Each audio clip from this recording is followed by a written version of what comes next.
These are 3 types of foods to avoid so you don't die of a heart attack. My name is Dr. Kevin Ham. I'm a family doc from Vancouver, Canada. It really looks to reverse and cure heart disease and other metabolic disease like high blood pressure, diabetes, and so forth. So what are the top 3 foods not to eat? We often ask people in the emergency room when they have chest pain, we ask them, what's the last thing that you ate? And if they say fried chicken, we think there's 80% plus chance that they're having a heart attack. So what is it about fried chicken that makes people potentially have a heart attack?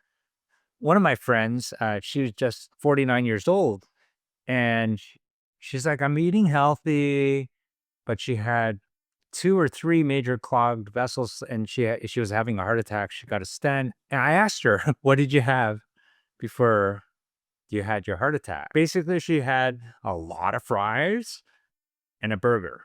What is it about these foods? These are fried foods. These are heated oils.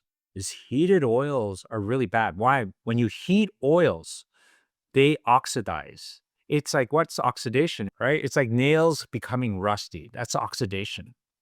And so this heated oil, the oil becomes oxidized, and when it goes into your blood, it oxidizes the cholesterol in your blood. It oxidizes the fats and the proteins and cause damage, and this creates plaque.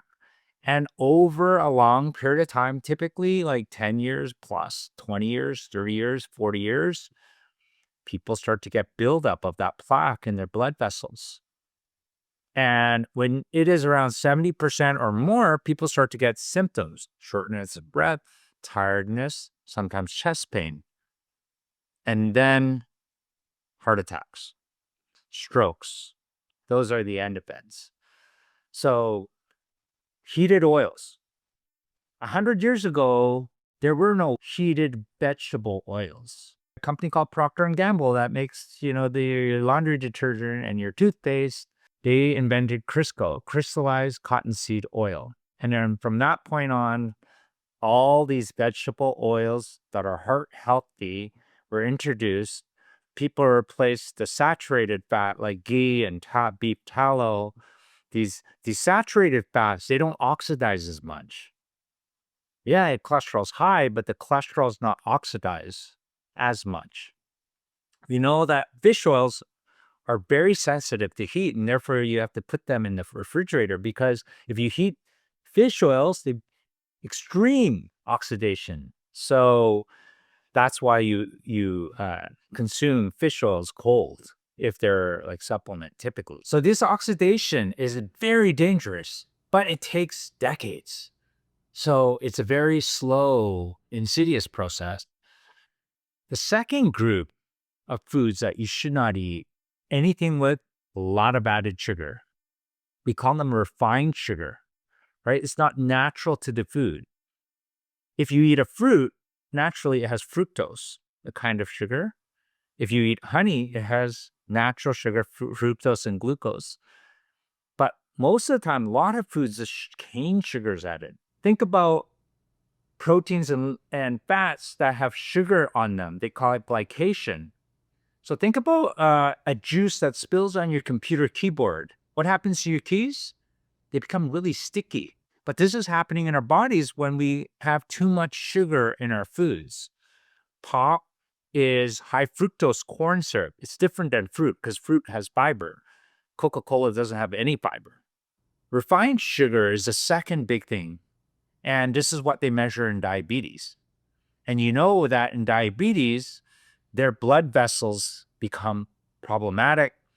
Number one cause of blindness, number one cause of amputations, high reason for heart attacks, right? The chances are, and even cancer. So that's the number 2 big category. If you just made a change, and this is what I didn't understand before, some Korean 6-year-old ladies would say that they have diabetes and high blood pressure. And I thought, oh, they must be eating McDonald's and the Western diet. No, they weren't. They were eating Korean food. And that really confused me until I realized that white flour and white rice are refined sugars. Why? Because you eliminate the outer covering called bran, which is fiber. And without that fiber, your glucose rises very high. And that causes the sugar to go on to these proteins, which is measured for diabetes, called hemoglobin A1C. It's a measure, and it's one of the best predictors of how long you will live and your health span, how much you will suffer if you live a long time. So the recommended hemoglobin A1C is 5.0 if you want to live till in your 90s or 100s. But diabetes starts from 6.0 and on. These numbers may not mean much, but they're a measure that the sugars are bad. So if you just replace the white flour with whole grain, you would delay the onset of these metabolic diseases like heart disease, high blood pressure, diabetes. And then that third one, I would say, is too much saturated fat. Eating animals and eating seafood is not bad in itself if you're healthy. But once you have heart disease, the beginnings of it, when you eat too much, you will keep on adding to that over time, over decades. And that's why people have average age 61 of heart attacks, 71 in women. And so keeping your saturated fat consumption reasonable. You don't have to eliminate it like I have because I want to reverse my disease. You want to make sure that you're not progressing at all in heart disease.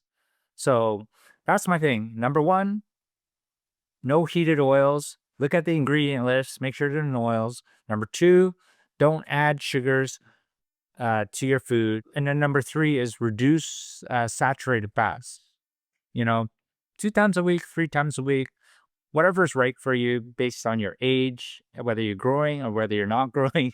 And I think if you do those three things, you could extend your life 10, 20 years and also have quality of life for another 10, 20 years. So I hope you think about this every time you put something into your mouth and you look at the ingredient list.